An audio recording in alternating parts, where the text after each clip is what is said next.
Hey guys, Garlic here with another 2004scape video for you.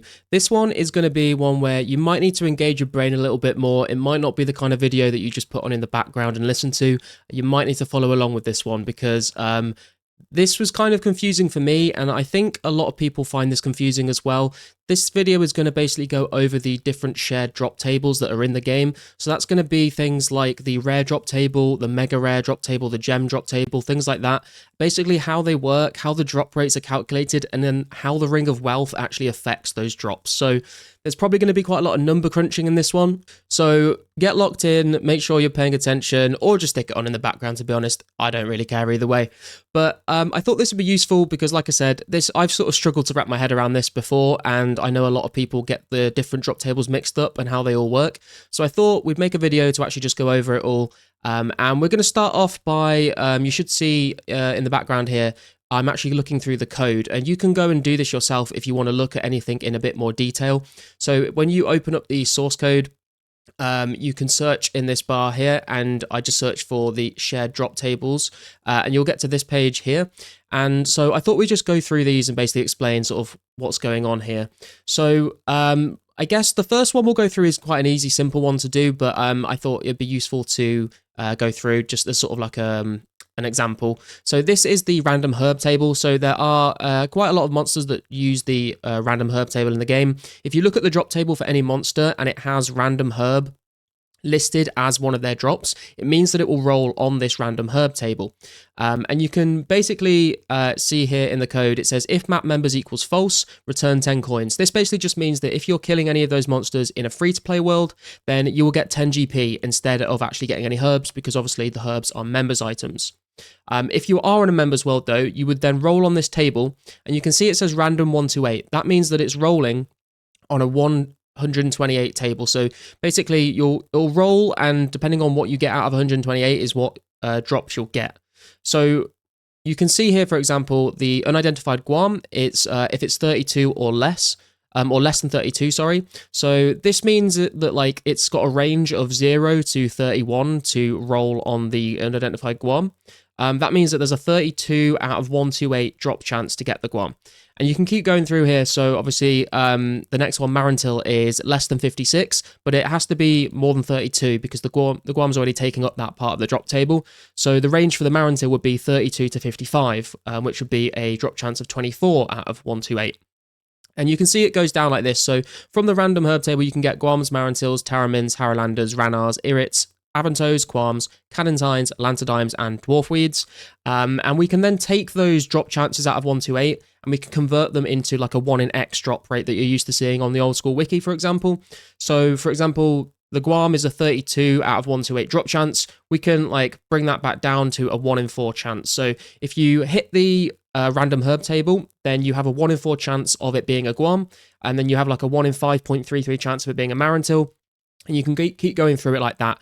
I'll try and put some of the tables up on the screen for you so you can sort of have a look and see how those ranges get converted into the actual drop rate that you see on the wiki. And that will hopefully like make this a little bit easier to understand for you. But basically it's essentially exactly the same as the tables on the old school wiki at the moment. I just wanted to go through and make sure that there weren't any differences, but it doesn't seem like there are. It seems like the herb drop table on the wiki is exactly the same as it is in 04. So I'll put some pictures up on the screen there so you can have a look at that. That is the random herb table. This is where we're going to move on though, and it gets a little bit more confusing, I would say. So I think the best way to do this is we're going to skip the random duel table just for now, and we're going to look at the rare drop table, just the normal rare drop table that you're all used to in old school. And this one gets a bit confusing in the code as well, because the rare drop table is actually called the ultra rare table. You can see here it says ultra rare get item. That is the table that you'll need to be looking at for the rare drop table. And so you've got the different ranges. So on this one, you could get 67 nature runes, and that is a range of 0 to 2 because it has to be less than 3. And that would mean that there's a 3 out of 128 chance to get that drop, which then could be converted into a 1 in 42.67 drop chance, which again is the same as the old school wiki table. So you can just look at the wiki table for this. And then going on from there, you can get the 20 adamant javelins, 45 death runes, 45 lore runes, 42 rune arrows, 150 steel arrows, rune two-handed sword, a rune battle axe, a rune square shield, the dragon medium helmet, the rune kite shield, 3000 GP, the key halves, the runite bar, the dragon stone, 100 noted silver ore, and then at the bottom you'll notice that there is a chance to hit random jewel or mega rare table, which is basically gonna, this is why we're doing this one first. So this table rolls out of 1 to 8, has a chance of hitting the gem drop table and the mega rare table. And as far as I can see, the Ring of Wealth does not affect this table. This is where a lot of confusion has come in, I think. People think, oh, the Ring of Wealth just affects all of the rare drop tables. That is not the case. From what I'm looking at in the code here, the normal rare drop table is not affected by the Ring of Wealth, but it kind of can be in a weird way, which is why we're going to now move on to the gem drop table. Now, this one is called the random jewel table in the actual source code. And you can see here it says, if Ring of Wealth is worn, then you roll on a table of 65. Otherwise, you roll on a table of 1 in 1 to 8. Just 1 to 8, not 1 in 1 to 8. So basically, what happens here is kind of interesting. So when you don't have the Ring of Wealth equipped and you roll on this table, you can get the Uncut Sapphire, Emerald, Ruby, Diamond, the 5 Rune Javelins, the Key Halves, the Mega Rare table, a Talisman, or you could get the Nothing Drop. So you basically have all of those actual drops filling up the first half of the table, and then the ranges from 65 to 127, all of that will just give you nothing. So you basically have a 1 in 2.03 chance of getting absolutely nothing on this table if you're not wearing the Ring of Wealth. Now, the Ring of Wealth, because it basically changes the table from a 1 to 8 to a 65, what that means is that it removes all of those drops that could be nothing. So you're left with only the drops that actually will drop something. So that means you'll basically increase the likelihood of getting all the other drops. So, for example, an Uncut Sapphire without the Ring of Wealth is a 1 in 4 drop rate. The Uncut Sapphire with the Ring of Wealth is a 1 in 2.03 drop rate. And this means that if you're wanting to hit the Mega Rare table, then the Mega Rare table can be hit. It's a 1 in 1 to 8 chance of getting it without the Ring of Wealth. But if you have the Ring of Wealth on, it goes down to 1 in 65 chance. So that's very good odds. You're basically doubling the rate of you hitting the Mega Rare table. A couple of other things just to note in here as well is you can see where it says Talisman here, and it says if map members equals true, that means if you're logged into a member's world, then you'll get this. But then it also says here coordinates 6400.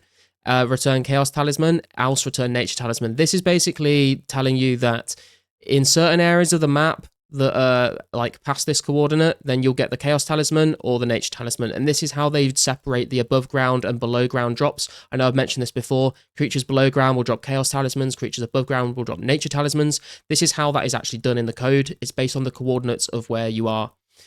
So that is what that is if you were looking at that and being a bit confused. Now, let's talk about the Mega Rare table.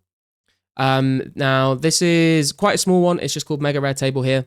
And basically, this also rolls out of 1 to 8. And the Ring of Wealth does affect the chance of hitting the Mega Rare drop table, like I've said, but it doesn't actually have an effect on removing the Nothing Drop. You can see here the drops that you can get from this are the Rune Spear, the Dragon Shield half, and the Dragon Spear, and then the Nothing Drop as well. So this Nothing Drop cannot be removed with the Ring of Wealth.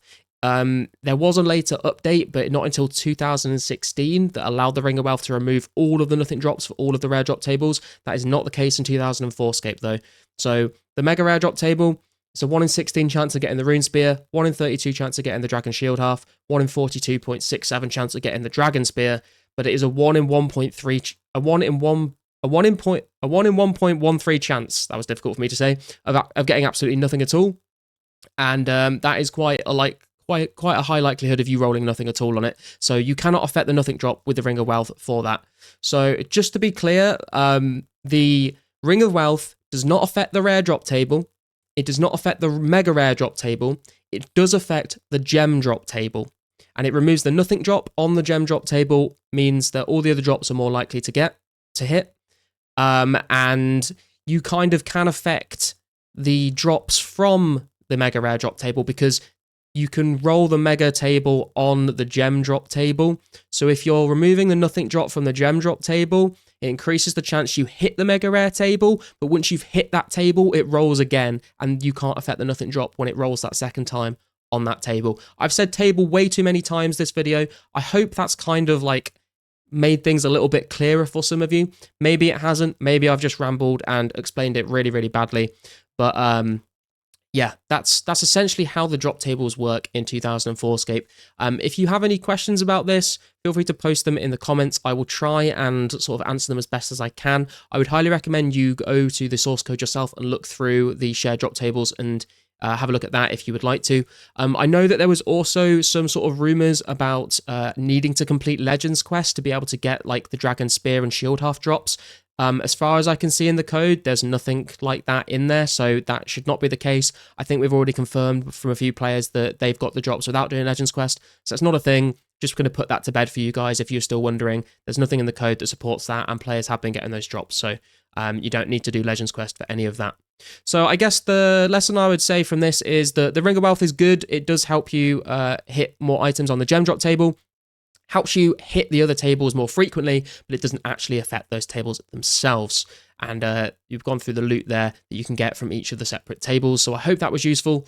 But other than that, guys, if you did like the video, if you found it informative, then please do drop a like and hit subscribe if you're not already. Thank you very much for watching. Shout out to the channel members. Leave the picture up on screen of you guys, and I'll see you in the next video.